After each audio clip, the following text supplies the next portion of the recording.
Hi guys, LJ, the LJ TCG here.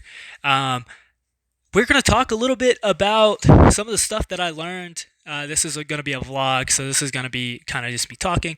But we're going to talk about some stuff that I kind of learned over the weekend watching the core TCG through a couple of streams. I was able to watch Marcus's stream, aka Emperor Couscous, and George, aka Aspira.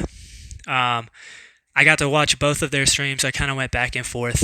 Um, Marcus ran Sin Shinron and went 3-1-2. Um, I'll take a draw. Um, and George went X2. So he won 4, lost 2. Um, George was running, or Aspera was running Soul Striker, and Marcus was, like I said, was running Sin Shinron, and they both had some really good games. Um, but some of the things that I was learning, definitely watching George, this is gonna be kind of a short video and mostly geared towards beginners again. Um, the way um, the resources that George utilized, the way he played with his energy, and kind of he was very sure to like keep an energy as much as he could. Um, and so one of the things was like not tapping out too early, or you know um, kind of going in and knowing like, okay, I don't need to tap out here because I have no way to untap.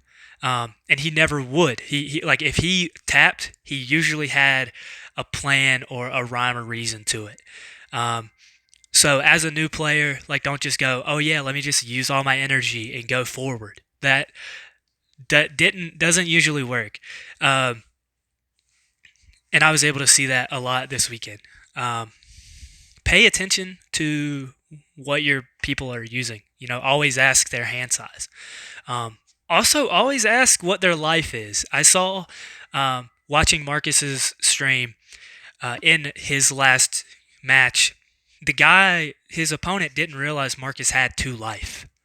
Um, and so he was like going for a game and thought he had it, but Marcus had 2 life. So he knew he was like, he's not going to kill me this turn. So like he knew he had the game, but he went overtime.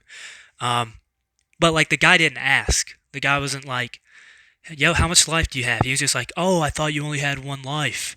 But like in reality, like ask that. Just go, hey, do you have 1 life or 2? Like I just want to make sure. So be aware of that. Um, One of the things that I saw is Sin Shinron's kind of busted. I think Sin Shinron is like a super awesome deck. I think Soul Striker is really fun too. I think Soul Striker, as George put it, similarly to his Invoker, is old reliable. It's just something that you can pretty much pick up. And I was watching him, and he had a couple times where he couldn't really get some like negates running when he lost to Reboot Han and Broly. Um, but he was kind of on it. Like it was pretty reliable. He had good resources going. He played the matches like the best that he could. But there were two of the most aggressive decks in the format, being Red Broly and uh, Reboot Gohan. Reboot Gohan is just so strong. Um, that is also definitely an old reliable, but it's also super aggressive. As if you've seen my Reboot Gohan, uh, deck profile, it's definitely a tough deck. It's really, if you mess up this play, it's gonna really hurt you. There's not a lot of room for misplays with Reboot Gohan. You want to attack and you want to attack and you want to keep going and you want to try to take out their hand as much as you can. And if you restand for that last time, you need to make sure that they can't negate it. You need to make sure that they can't stop it. You need to make sure that you can keep going. I saw this, and the main reason why I wanted to talk about that is from Aspira's last game, where the guy restood, and he really shouldn't have. I think that was actually said like a lot in his Twitch stream of like, wow, is he really he's really restanding, like he's really going for end, because we all were like, that's not smart. Um, because it was obvious that Aspira had a card in, like had cards in hand. You know he's running a negate heavy deck, so you might not want to do that. And so the guy was going for it. He was doing everything that he could to try and get over for that end game, but he was just getting negated, and it was hard. Um, with Ribu Gohan, and you're going up against like any sort of red deck that has Topo, you might want to make sure they have a really low hand size, or maybe bait out the Topo before you go and flip sideways, or restand for end game. So I was just learning a little bit about that and some cool little tricks and whatnot. Um, Also, I just wanted to say the whole Sin Shenron, like this is new players, so like some of these cards I'm just like, wow, I haven't gotten around to seeing these yet. Um, but when Sin Shenron gets to 6 energy and he just summons 7 Shadow Dragons, that is busted. Like I don't even know what I would do. Like I feel like I would see that and I would crumble. I'd be like, oh, concede.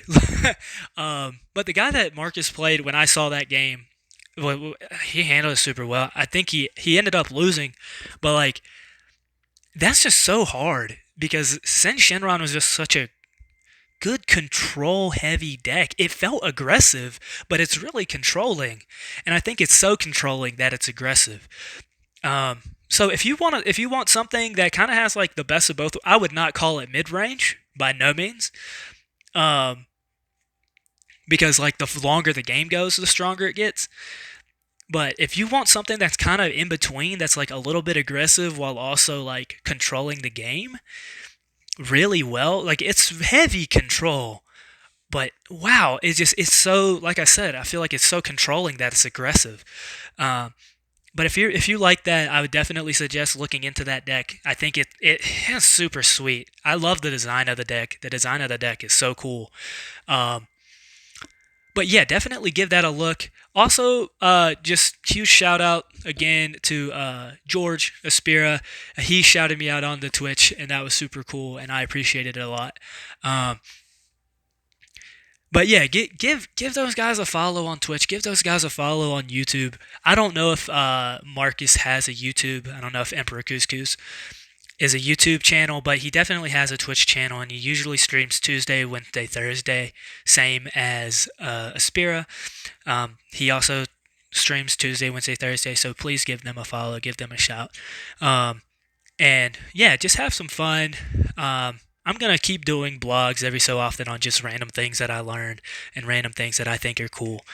Um, about decks and deck tech and all sorts of stuff like that. So stay tuned. I'm going to have some shorter videos when it comes to that.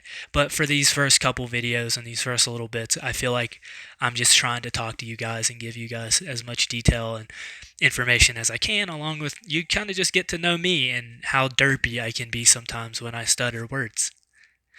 Um, but anyway, if you haven't already watched it, go watch my Pilaf deck profile. It does not involve Draft Box 6, but it's a good watch. It's fun. It's a usual Pilaf deck. Got some Bulma Bunny Girl. She just wants to have fun too. Some Yamcha Merciless Barrages and stuff like that. It's cool. It's fun.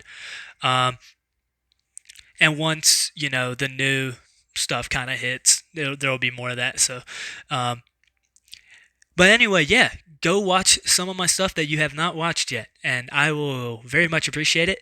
Like, subscribe, and I will see you next time.